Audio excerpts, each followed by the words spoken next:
Hello, welcome back to my channel. Today we are going to be doing some Seaglass nails with these jelly dips from Hematite Dip Co. I saw this inspiration up on the screen after a couple of members in the group had asked me to do some of these Seaglass nails.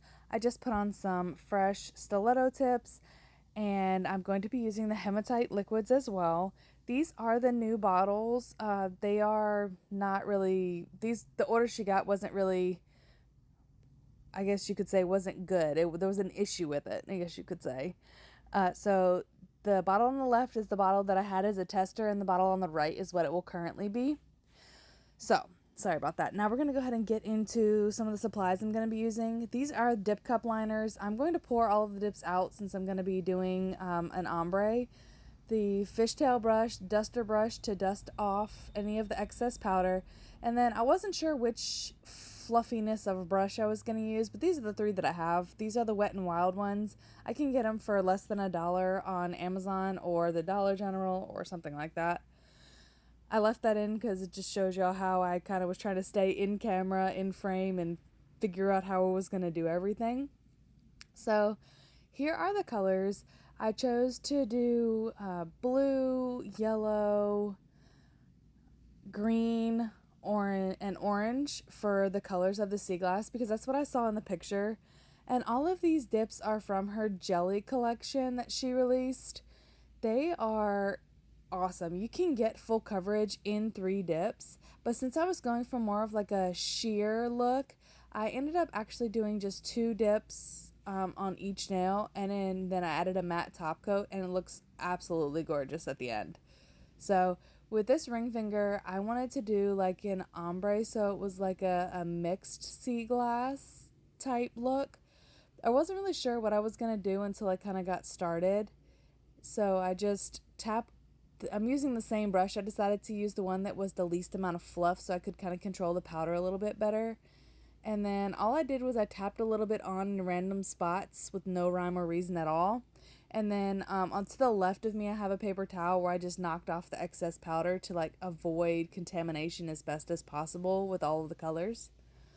So now I'm going to just I dip into the jelly dip because pouring over, I don't know. Lately, I've been more of like a dip into it, especially with glitters. I do pour over sometimes, but I've been like sheer dips, jelly dips, chunky glitter dips, dips with a lot of clear. I happen to just dip in. I just feel like I get better coverage that way. And these dip cup liners just make it so easy to do that.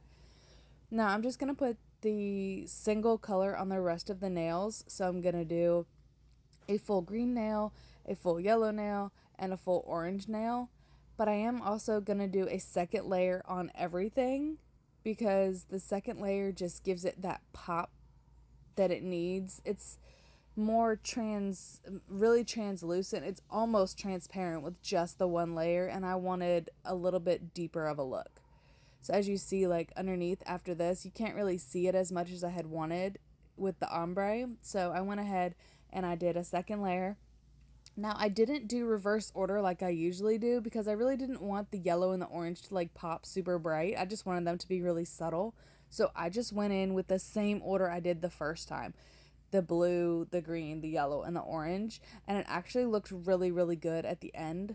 I wanted the blue and the green to be the more predominant colors since they are the 2 colors beside it, but just because that's how I wanted it to look. But if you want your ombre to be more seamless and you want all the colors to pop pretty evenly, you want to go in reverse order. So if you did blue, green, yellow, orange, you want to go orange, yellow, green, blue on your second layer. And you want to swap each layer front, back when you do that. And it'll keep your ombre colors looking more even than overpowering. It gives the later colors a chance to pop, if that makes sense. But that's why I did it that way, the way I did it in this video, because I specifically wanted the 2 colors to pop. All right, so back to what I'm doing. This is just a basic dip application. I am just speeding up placing the liquid because I'm very careful when I apply my liquid. So I kind of speed up my videos just a little bit sometimes. or all the time really, just a little bit in certain parts where I take my time because I really don't think you want to see me spend 30 seconds putting on dip base on my nail before I dip it. Like, I just don't think that that's something y'all want to see. So I just speed it up just a little bit so that y'all can still see everything that I'm doing with really good detail, but not get stuck in just being bored of watching that. I also don't show my second layer on camera. So now, I did show my second layer on camera, but I don't show the gel base and top coat. So here's how dark everything goes when you activate it. Everything looks really sheer, and then you throw on the activator, and look at how beautiful this is. I was stoked that it started to come together at the end because I was kind of questioning what I was doing while I was doing it, if it was actually going to turn out right. All right. So after you activate it, what I like to do is after I activate, I left this in for y'all. I do a little bit of filing around the cuticle before the dip gets really hard. That is a trick that I have found works really well, is to take a file. I use the grittier side most of the time, but sometimes I use the softer side, and I'll just go around the cuticle and kind of clean it up while the dip is still pliable before the activator fully sets. And it helps my shape. It helps from cutting my cuticles. It helps from stuff getting stuck on them. And then this is after I went ahead and filed it the rest of the way and shaped off camera. And then I'm going to apply gel base. And then I'm actually going to put a matte top coat on top to get the full Seaglass look. This is glossy. And then here is the matte look.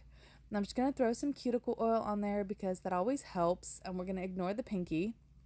But look at how cute that is. Y'all have to let me know what y'all think about these Seaglass nails. If y'all like it, if you don't worry about the tip part underneath. You can't see it in the sun, I promise.